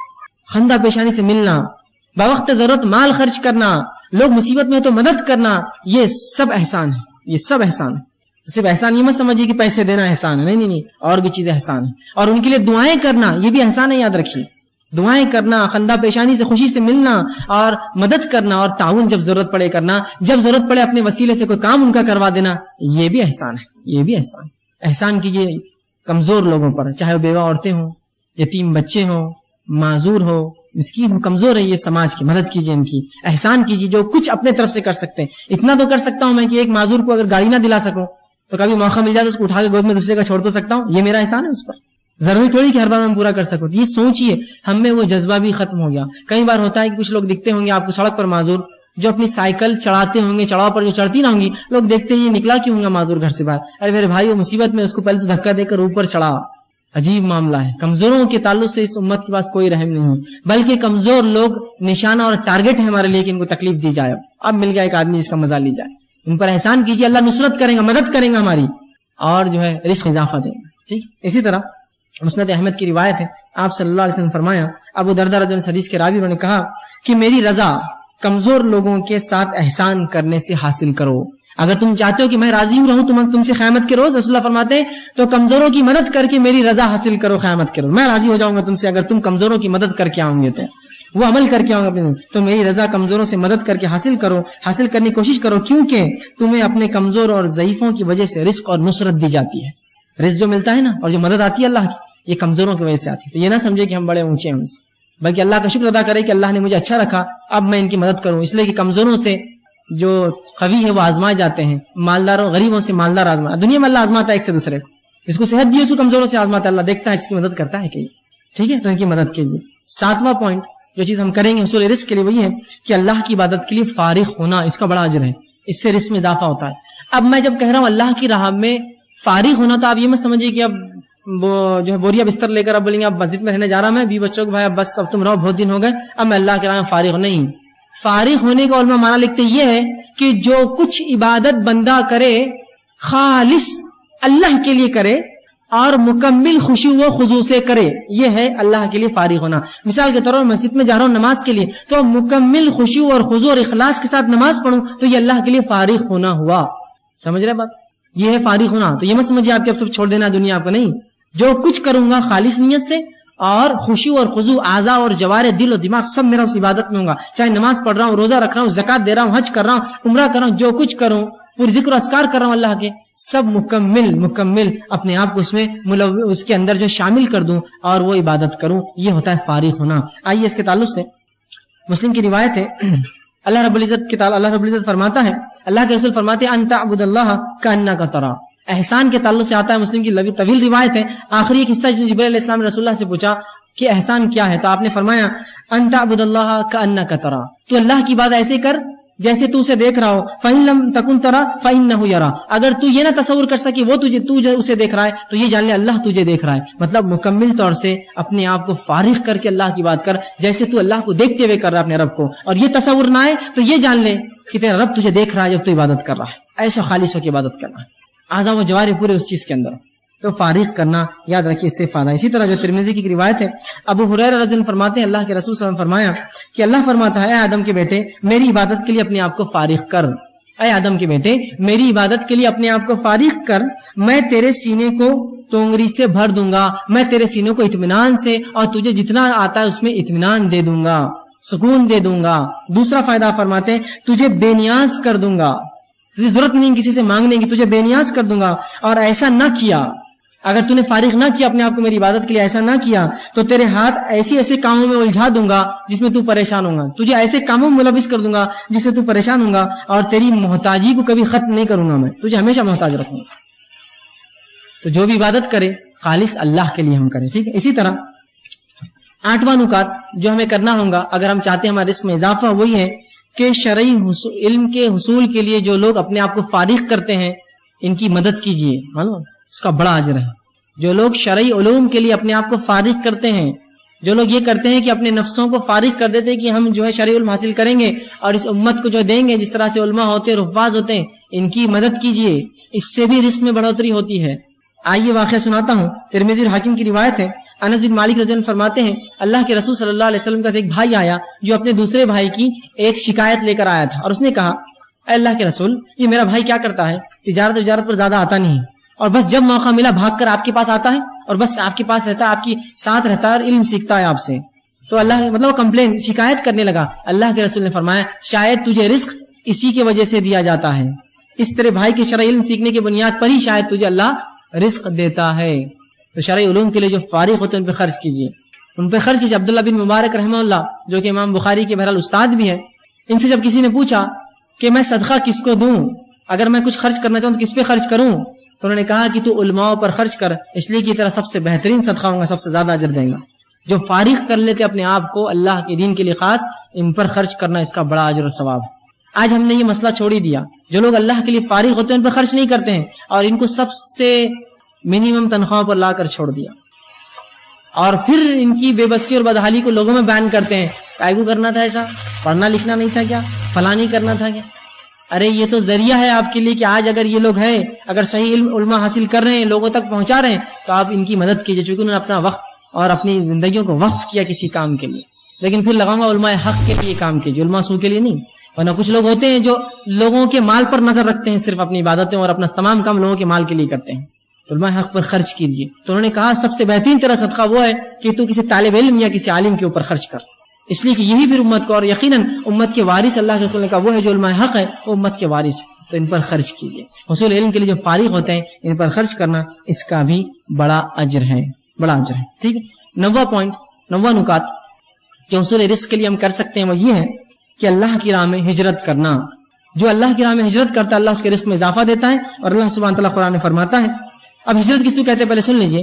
ہجرت یہ نہیں ہے کہ میں ایک شہر سے دوسرے شہر جاؤں، میں اورنگ آباد سے نکلا بمبئی گیا اور لوگوں کو میں ہجرت کر کے آئے۔ ہجرت یہ ہے کہ جب ایک علاقے میں آپ کو اللہ کے دین پر چلنے نہ دیا جائے، اس وجہ سے آپ اس علاقے کو چھوڑ کر دوسرے علاقے میں جائے، دارالکفر کو چھوڑ کر دارالامن یا دارالسلام کی طرف بڑھے، تو اس کو ہجرت کہلاتی ہے۔ جیسے کہ اللہ کے رسول صلی اللہ علیہ وسلم کا صحابہ کو حکم دینا مکے سے ہجرت کر کے حبش جانے کی، یا مکے سے خود آپ کا ہجرت کر کے مدینہ جانا۔ ایک طرف دارالکفر میں سے نکل کر آپ دارالامن میں گئے، کہ تو حبش چونکہ مسلمان ملک نہیں تھا، خالی دارالامن تھا، وہاں تکلیف نہیں پہنچی، اور مدینہ دارالسلام تھا، وہاں مسلمانوں کی حکومت ہو چکی۔ رسول اللہ جانے کے بعد تو بہرحال پورا مکمل طور سے وہ مسلمانوں کی قبضے میں آ چکا تھا۔ اس کو کہتے ہیں ہجرت۔ اللہ قرآن نے فرماتا ہے سورہ نساء آیت نمبر 100 کے اندر کہ جو اللہ کی راہ میں ہجرت کرے گا وہ زمین میں رہنے کی بہت جگہ اور روزی میں کشادگی پائیں گا۔ تو جو اللہ کی راہ میں عبادت کے لیے ہجرت کرتا ہے اللہ سبحانہ تعالیٰ یاد رکھیے اس کو اجر دیتا ہے۔ یہ 9واں پوائنٹ تھا. آئیے 10واں پوائنٹ اور آخری پوائنٹ جو ہوگا یہ ہے کہ حج اور عمرے میں مطابعت کرنا، اس سے بھی رزق بڑھتا ہے. حج اور عمرے میں مطابعت کیا ہے کہ حج کیا، علماء لکھتے ہیں کہ حج کیا اور پھر اس کے بعد عمرہ کیا، پھر حج کیا، اس کے بعد حج آیا، پھر عمرہ. مطابعت ایک کے بعد ایک عمرے اور حج کو کرنے سے بھی اللہ رزق میں اضافہ دیتا ہے. بہت سے لوگوں کو ہم نے دیکھا جب لوگ حج کو جاتے ہیں ایک سے دوسری بات لوگ بولتے رہے کیا بار بار حج کو جا رہے ہیں، اس سے اچھا یتیموں کو نہیں حج کو جانا چاہیے. یاد رکھیے اللہ نے استطاعت دیا ہے ضرور آپ جہاں، لیکن یہ بات بھی غلط ہوگی کہ گھر میں ضرورت ہے آپ کے بھائی کو جو کہ بھوک سے مر رہا ہے اور آپ بولے میں حج جاؤں گا اس کو نہیں دوں گا، یہ تو غلط ہے. لیکن یہ کرتے ہوئے اگر کوئی چاہتا ہے اللہ نے مال و دولت دی ہے رزق میں اضافہ چاہتا ہے تو حج اور عمرے میں مطابعت کرے، حج کرے پھر عمرہ کرے، پھر حج کرے پھر عمرہ کرے اور پھر حج. مطابعت اسی کو کہتے ہیں، ایک کے بعد ایک استطاعت اللہ نے دی ضرور کیجیے، اس سے بھی رزق میں اضافہ ہوتا ہے. اللہ کے رسول کی ترمذی کی اور نسائی کی روایت ہے جو عبداللہ ابن مسعود رضی اللہ عنہ حدیث کے راوی آپ صلی اللہ علیہ وسلم نے فرمایا حج اور عمرے کو ایک دوسرے کے بعد ادا کرو کیونکہ وہ دونوں فقر اور گناہ کو، وہ دونوں غریبی کو اور گناہوں کو ایسے دھو ڈالتے ہیں جس طرح سے بھٹی لوہے کو اور زنگ کو الگ کر دیتی ہے اور بھٹی سونے کو اور چاندی کو اس کے میل اور کچیل سے الگ کرتی ہے. اس طرح حج اور عمرہ کرنے سے گناہ نکل جاتے ہیں اور اللہ فقیری کو دور کرتا ہے اور